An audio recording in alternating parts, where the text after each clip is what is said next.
Just 14 laps to go in stage 2 of the NASCAR Monster Energy Cup Series playoffs from Talladega. And things getting, I think the word was chaotic.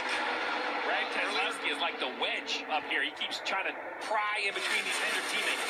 And he's went to the outside of the 88 car of Alex Bowman. Now you see that shuffled out the 48 of Jimmy Johnson. Brad has some Fords and Toyotas behind him. Coming to 12 to go in this stage, so Chase Elliott didn't get any stage points that first stage. Clint Boyer didn't get any stage points. They're both running in the top 4 right here. And now you see, a Ford pushing a Chevy. Yep. See the 2-car, that left front fender directly on the right rear quarter panel of that 14. That slowed the 14 down, separated the 14 and the 88. That lost energy from that entire inside line when that happened. Yeah, when these two packs came together after... Oh, Brad to the outside here. Pit stops shuffled apart. Brad to the outside for the lead. There wasn't a lot of organization.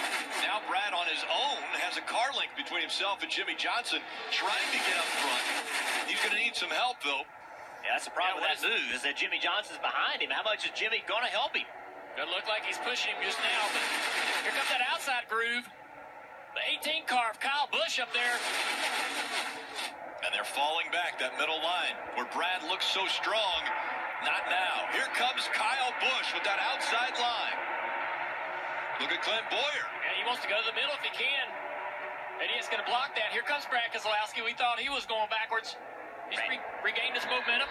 If Brad would have had some more energy on the bottom, he could have made it 3 wide there, but didn't make it because there just wasn't energy. See, the 48 of Jimmy Johnson, he did make it 3 wide, but nobody goes with him. Marty.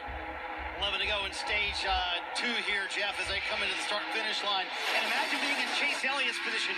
They came into the race -7, and you guys mentioned it. In stage 1, they got 0 points. So, Jeff, how critical is it right here that Chase Elliott gets points in this stage, considering their playoff position? It's huge. And Clint Boyer just hung a left on Alex Bowman. He knew he had a teammate behind him, a Ford teammate behind him, knew he would go with him. That got him leading this inside line. And now it's a Chevrolet of Chase Elliott up front, still leading at Talladega.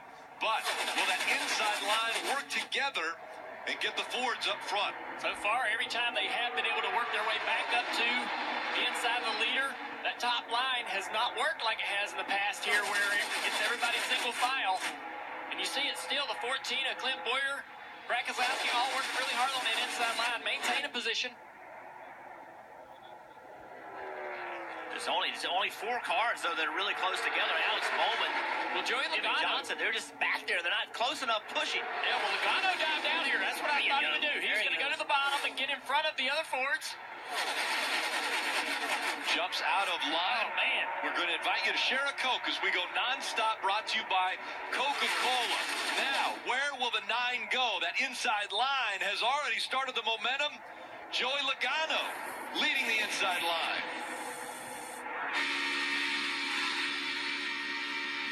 Logano has taken the lead. That inside line has worked. Logano out front. He's got Clint Boyer behind him, shoving him. And Clint Boyer's a good one to have. Clint Boyer, we saw yesterday, he knew how to get that tandem working. Now the 2 car pushing the 14.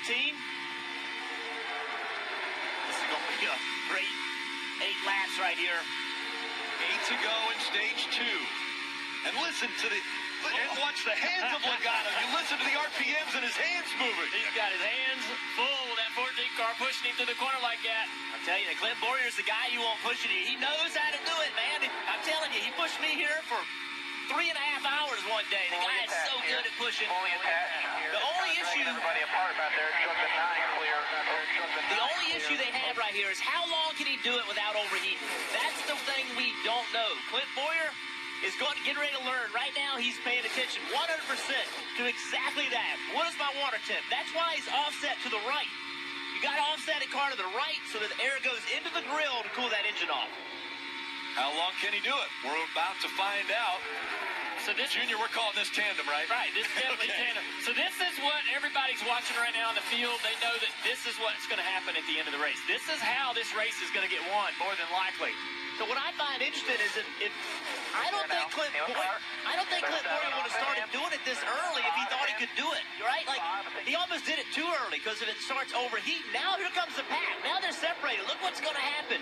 Now they're getting eaten up by all these cars. Well, that said, maybe it was a test for him. Yes, but that's a bad time to test. You got to get some points, man. You know what I'm saying? For Clint Boyer, you got to have, you know where you are in points. This is not a great time to test that. Oh, big push from the 2 car behind Clint. Clint now to the back of the 22 again. Has he allowed that board to cool off to be able to tandem again? 6 to go, rather. Well, there's chaos at the front of the pack, but Rick, way up in front, it looks like a long distance, but the catching up 2 seconds a lap is the 11 and the 19. The 11 and 19 had to make an extra trip down pit road. They're basically by themselves 2 seconds in front of the pack. They'll go a lap down, and it'll stir up the pack completely when they get caught.